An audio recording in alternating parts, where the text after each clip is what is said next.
Well, I think you in this case you might be able to chalk it up to having a father in your life too. It's the same thing as the pendulum go both ways.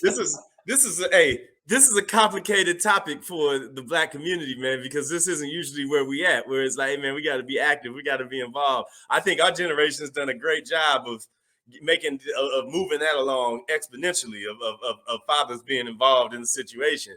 But man, I mean, I guess Ja's kinda involved in the Shannon Sharp thing. I don't know. That ain't really Ja. I mean, T threw himself in it because I think T Morant's in it for the fame, man. Like, because how old is T Morant? T Morant got to be just a little bit older than us, right? T Morant looked like he's 51 going on 26. Like he really out here. He's really out here in a different operating circle of how he's going about it. I don't know, man. I mean, you a father, man. I mean, it's a little bit different being a girl dad and having to get it done like that. But I mean, let's start off the court. Like, yep. And it's sad to do that with Ja, who I think is checking all the boxes that you could have possibly had for him on the court. Like, he's doing it all. Like, he's NBA All-Star. He's ascending. You know, the Grizzlies are still in the mix after that breakout year. But, like, it seems like I say when there's smoke, there's fire, man. I feel like there's some fire in that man's circle when he get off that court. Yeah, I mean, shout out to Arlington who checked in. He said the hood LeVar Ball. I wouldn't say that because the hood LeVar Ball. LeVar Ball is the hood though. LeVar had a plan though. Like LeVar, at least you saw what he was doing. Now you might not have felt like, you know, it was exactly what you wanted for it to be. It felt a little bit, you know, like this man all over the place. But see, T a little different. We starting to move into like what you were seeing in a music scenario here, like where you got the ratchet producer who making it be about him. But it's complicated though because it still seems like he's mad pro Ja, but he also it's like he's arguably just as notable and noticeable at the games as him, and that's wild to say because Ja ain't like no regular boring ass player. No. It's not like he's Spencer Dinwiddie. Not to disrespect this, I'm not disrespecting this Spencer Dinwiddie and saying that, but he's just not a regular dude on the squad. Is he arguably top 10? Spencer Dinwiddie is top 5 dudes who look like they should be a dad playing in the NBA, like of all time. Like he's on like that Popeye Jones level. And he probably only 26, 27. Yeah. At the most he is. Like Spencer Dinwiddie looked like pork chop sideburns got invented for him. But I don't want to get off topic. Like but anyway, man. So like just tying it into this situation, like what do you think it is that we going on here? Are we dealing with a little bit of 8 Mile Clarence? Or are we dealing with a dude who got people who's living around him and living off him and he getting wrapped up in what they doing instead of the other way around? Or what's your breakdown? We got to remember he's from South Carolina. Yeah. If you look at the long line of brothers from South Carolina that have been in the NBA, Kwame Brown comes to mind off the top, who has been trolling, who had a resurgence as well. Yeah, and he's been trolling people for the last over a year. I think, but you know, we talked about Kwame in the moment when that kicked in, though. Like Kwame took a lot of strays. I think Kwame is just like a brother. What was that Samuel L. movie where a dude got fed up and he was just like, "That's it, I'm done." Time to Kill. Yeah. Time to Kill. Wait, was that it? Yeah, that might have been it. But I feel like Kwame just got fed up. But you know, I mean, Shannon Sharp, a South Carolina cat for college at least. Like no, he's from South Carolina. Yeah, he's from South Carolina. But he went to college in Savannah. Yeah, Savannah State. But that's all the same area. That's all the same. So that Northern Georgia and South Carolina are one state, really. Even though they're 2 different states, they're really one state. I'm so. But anyway, man, what's your take on Ja, man? Like, what are we dealing with? I think Ja is a player that he is not the antithesis. He's the next extension of Allen Iverson. Ooh. In good and bad ways. Right. So the NBA doesn't want this to happen again because the last time they had this, we had long throwback jerseys and white tees in the league for 7 years. Mm-hmm. The last time for every player, like that was the standard dress code was long white tee, chain. Shout out to Jermaine O'Neal and them Pacers. Yep. Shout out to Darius Miles and Quentin Richardson Yeah, on the Clippers. The Pacers, the Clippers, and the who else was getting it? Like the Blazers had like OGs on that team too, so they wasn't like deep in the mix like that. They just had a couple cats, Jailblazer time that was on there like that.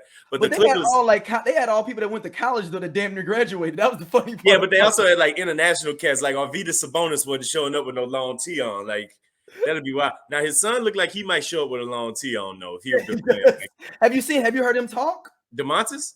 Yeah. Yeah, DeMontis sound like Travis Kelce. Yeah.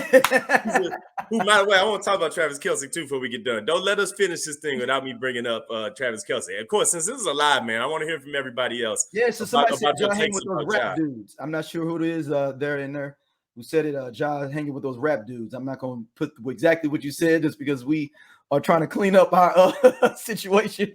Trying to take the label worldwide, man. Yeah, we can't. We doing soccer stuff and everything now. We can't put your real comment up on the screen. Are we selling out? Are we becoming a different version of what I don't know. Everything grows. He said, somebody said East Coast, East Southern Coast. Yes, for the area of South Carolina, Georgia. Yeah, but so like here's the thing though, and like I gotta validate some of this. So I'm just gonna throw out some of the things I've heard. Like people was calling him Clarence off 8 Mile. Like, you know, Clarence got a nice house and Clarence got 2 parents and stuff like that. Like they say Ja had a full court, had a gated neighborhood, had all of this. So he did. So he grew up a little bit of change. That's what people were saying yesterday. I gotta validate some of that. It don't sound like Ja came from the struggle though, is what it sounds like to me. Did go to school with Did he go to school with homeboy from the Zion? Grizzlies? Not from the Grizzlies.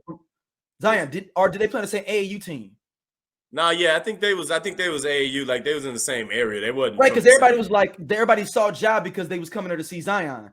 And they were like, it was too late in the recruiting process for other schools to really jump on basically. So that's how he ended up over at Murray State instead. But my thing is that like, you know, that's prevalent. And I think that for me, when I realized that it jumped the shark was when they was like, man, Ja the first cat trying to make it out the NBA. I was like, oh damn. I was damn. Like right now over me, I got the Lakers and the Warriors game playing right now. They got Ja on the TV apologizing. Like got his statement on this game. This ain't got nothing to do with what's on this TV. But my thing about it is that part of this statement is kind of wild. He doing the standard apology. I get it. He said he got to take some time away to deal with his stress a little bit better. Like, bro, what you got to stress about, man? Like, this is the first cat who's like, my surroundings is too difficult, man. I'm in the NBA. It's too much going on. I don't know what to do with this. I'm interested to see what. This is where your dad is supposed to be in your ass in general, in theory. The normal. So normal my thing about it is dad that, is on you. And I don't want somebody. Everything. Ja trying to be bishop from Jews. What? Yeah, that's what I want to hear. What's your favorite movie character to associate Ja with? I got Clarence from 8 Mile. We got Bishop from Juice. Like, I hate to break it to him, but bro, you can't make it out the NBA. That's the destination. That's where you got to get. I can tell you one other thing though. The NBA can really make it real quick and be like, oh no, that's not our guy. That's not our guy. We thought he was going to be one of our guys. That's not our guy. Let's shine a little bit more light on Giannis. Let's shine a little bit more light on Luka. The Allen Iverson thing again, man. And Allen and AI. And here's the thing that was the strength of AI is that AI transcended it because AI straight up came from the disadvantaged situation and then was thriving. Like Ja Morant ain't moving the culture like Allen Iverson. Ain't nobody ever laugh at Allen Iverson for what he did, man. Allen Iverson, one of the most legit cats that ever played in the NBA. This is the #1 quarterback in the country that went to prison for a situation that didn't even play out the way it was supposed to. But Ja trying to go mess around and live the Allen Iverson situation after he's already in the NBA. That ain't what we're doing yet. That's not how none of this is supposed to work. That's just not it. Yeah, so let me jump in there. Oh, that was shout out to Scott. That was Scott that said the Blazers. Daniel Hurd, shout out to Daniel Hurd. He was saying that Ja trying to be Bishop from Juice. That was Oh God, man, you ridiculous for that, but you might be right. You might be right, man. So I don't know. We're gonna see, man. Dude, he's out next 2 games. The Dylan Brooks is out too. I'm sorry, lukewarm sweets Austin. Dylan Brooks, who popped down that thing. I gotta address that too. This Grizzlies team might be getting low key 30 for 30 worthy if they keep on this. If they keep on this. Call them young 30 for 30. I'm gonna say they 15 for 15 because they ain't got enough to have a conversation about yet. But so let's talk about this gun situation with Ja, man. Like, what are you like? Yeah. What are you doing? Yeah, I've been stuck where you was just at for like 2 days. I've been like, what? Like, bro, first of all, when you on Instagram acting away, being out there, cats is usually do a clout chasing. Like, that's just usually what cats is doing when you see stuff like that. I don't think there's too much more clout that you can chase than being an NBA All-Star starter. What more are you trying to accomplish here at this point, honestly, bro? Like who you trying to keep it real for? Like, is this like how you live your life when you away? Listen, man, I'm all good for people living their life the way that they want to live it if it ain't out there. But my thing is, the rules ain't the same for you when you at that point. What's up, man? It's your boy Matt. And if you enjoy this, click that subscribe, man, to get more content from SOLC right here and from across the whole platform here, man. Get it right over there right now. Peace.